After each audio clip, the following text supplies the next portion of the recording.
And on today's show, why some life insurance income strategies are crystal clear alternatives. Part 1 to this week's series on life insurance income strategies with life insurance income strategist Don Prinn, CLU CHFC. Hi everyone, I'm Steve Savant, syndicated financial columnist and contributing author to Innsmark, Life Specs, and Backroom Technician. Let's get down to business.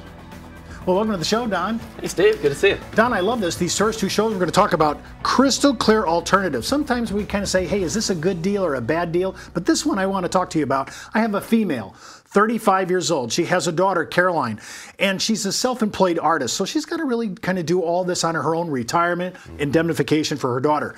We're looking at $1 million worth of death benefit, and she needs some retirement flow at age 65.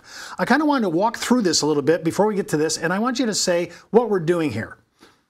Sure. Here we have a 5-pay, $22,753, 5-pay premium, and here you'll see the cash value growing over the first 30 years up until she's 35, so until she's 65 years old. We have $1 million level death benefit, and then starting at her retirement, we start pulling out some retirement income here. You'll see $52,000 and change, and then it's growing throughout her life expectancy. And keep in mind, we have it at a 35% tax bracket. We're showing an illustrated IUL rate of 7.5, and the initial payments are a 5-pay using option A, which in my vernacular is level death benefit, to get this number. So that's a really good income stream for her.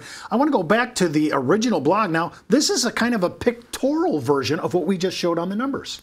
That's right. This is a way to simplify what's happening with the policy. And what's great about this is you can use this on almost every case that you do because it's such a great representation of what's happening in the policy. And here you can see this little tiny bar at the bottom is the cumulative premium. That's your $22,000 a year 5-pay cumulative. See, it grows there over time. Mm-hmm.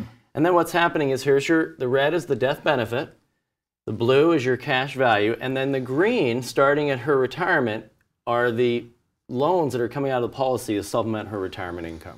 This is really good because remember, many clients are very visual, and I like the beauty of this pictorial graph. Now, I love this summation graph that you have here. This is really great. Give me the pre and post.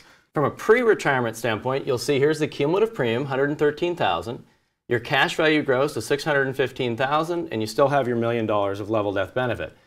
Then in post-retirement, you're going to get out about $1.4 million of cumulative distributions from the policy, and out at the end of the policy, you still have the $400,000 of cash value and $540,000 of death benefit. Now, if we wanted to compare this, let's just take one example. Let's compare it to one idea, one investment. Show us about how that would work.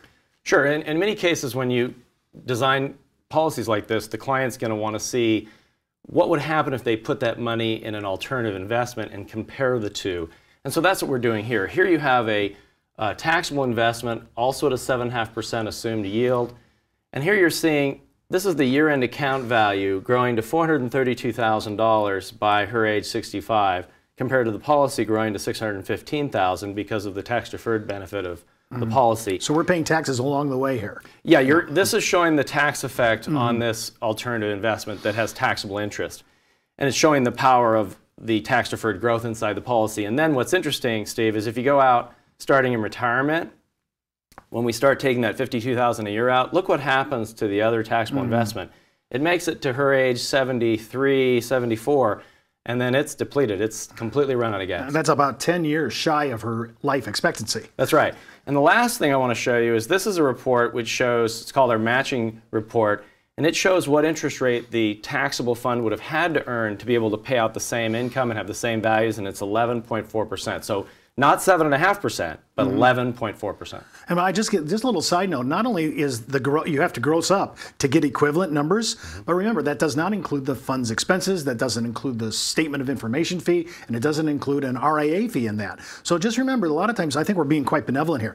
But I like this last one, Don. This is my favorite part of this segment. Now I get multiple ideas, taxable account, tax-deferred account, equity account. You're showing multiple comparisons now for the IUL against other accounts. Yeah, clearly some clients, when you show the alternative to a taxable investment, that's going to be enough. Other clients who may have more sophisticated portfolios are going to have other investment options. And in this case, we decided to show any taxable investment. There's your $432,000. That's the same one we just did. Then here's a tax-deferred account, an annuity and so on. And here's an equity account, a mutual fund. As you can see, in the first 30 years, you'll see that the values in the equity account are $650,000, tax-deferred account $602,000. They're pretty comparable to what's happening with the policy. But then look, let's see what happens starting in the second 20 years. When we start taking out loans, tax-free loans, we have to gross up the distributions from these other investment alternatives. And as you can see, they do better than the taxable investment, but they don't do that much better. They still run out of gas in her mid to late 70s. This is an excellent tutorial and a great display to show your client and use multiple investment strategies to give a kind of comparison and kind of an equal footing. We come back from the break, we're going to show you another crystal clear alternative that I think you'll appreciate. It's not how much money you make for your clients, it's how much money they get to keep, especially in retirement. But retirement income could cause Social Security benefits to be taxed. One tax advantage alternative is life insurance designed as a non-modified endowment contract that can generate tax-free income without taxing Social Security benefits. These contracts offer differing funding options depending upon your client's risk tolerance. For more information on how life insurance can be part of your retirement planning, just email me at steve@downtobusiness.tv. Brought to you by Ash Brokerage, the practice enhancement company. Welcome back to our second segment. We're with Don Prin and life insurance income strategist that you are. We're looking at the same person. This time we did a little bit of different idea. We used increasing death benefit over the 30-year period, and interest rate still stayed the same on that. Here is some of the numbers. We're still paying the $22,753, which we originally said, but now we're doing a little bit different idea here because we're going to show her this, and we're going to wind up having to look at a few different ideas because we're going to have to look at buy term invest the difference. That's going to come to the table. We're going to have to look at her qualified plan, which in her case is a KEO. We're going to have to look at a few comparisons and walk me through why this is so superior to either buy term invest the difference or using her KEO to play in this area. Sure. In the last segment, we talked about Laura's need to develop her own personal retirement plan, and we showed sort of how that plan would work against other investments. She then took that to her CPA, and the CPA said, you know, if you need life insurance, why don't you just buy a 30-year level term and a mutual fund? And so she came back and said, you know, that was kind of the recommendation. You know, how can you guys kind of help me understand whether that's a good advice or bad advice? And so just to kind of go back, to review the policy again, and then we're going to compare buying that 30-year level term and putting the money in some other types of investments. So again, just to review, here's the base policy. We have a 5-pay with $22,753. Now in this case, instead of a level death benefit, we did an increasing death benefit, and we'll show you why we did that here in a minute. So the first question was, gee, does it make sense just to buy a 30-year level term and then to put the money in a mutual fund? So this shows the comparison of, again, here's your 5-pay premium, here's your $700 a year, 30-year level term, and then here is how your mutual fund would grow over time. And as you can see, out at retirement age 65, we have $431,000 in the mutual fund, $594,000 in the cash value life insurance policy. And then here, as we start taking distributions from the life insurance policy, from our tax-free loans, you can see that this mutual fund dies at about age 73. So as you can see, buying the level term and a mutual fund, in this case, didn't make a lot of sense. And the reason we used increasing death benefit, if I can go back here, is if she buys term insurance, she would have the level million of term insurance plus the amount of money in the mutual fund. So she has an increasing amount of death benefit, and that's why when we did the increasing death benefit here, it created essentially the same death benefit with either plan. Now it's interesting because we show buy term invest the difference. This is one we show a lot, especially if the client's already talking about 20, 25, 30-year term. Right? I mean, that's a long time. That's usually we get past somewhere around the 15th, 16th year, we should be looking at this.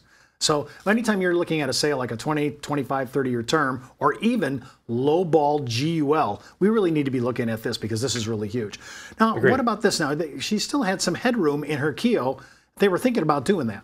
Yeah, the next question was, if there was room to contribute to deductible plan, in this case she had a KEO plan, the question was, would it make sense to buy term insurance, the 30-year level term, and invest the difference in a deductible KEO plan?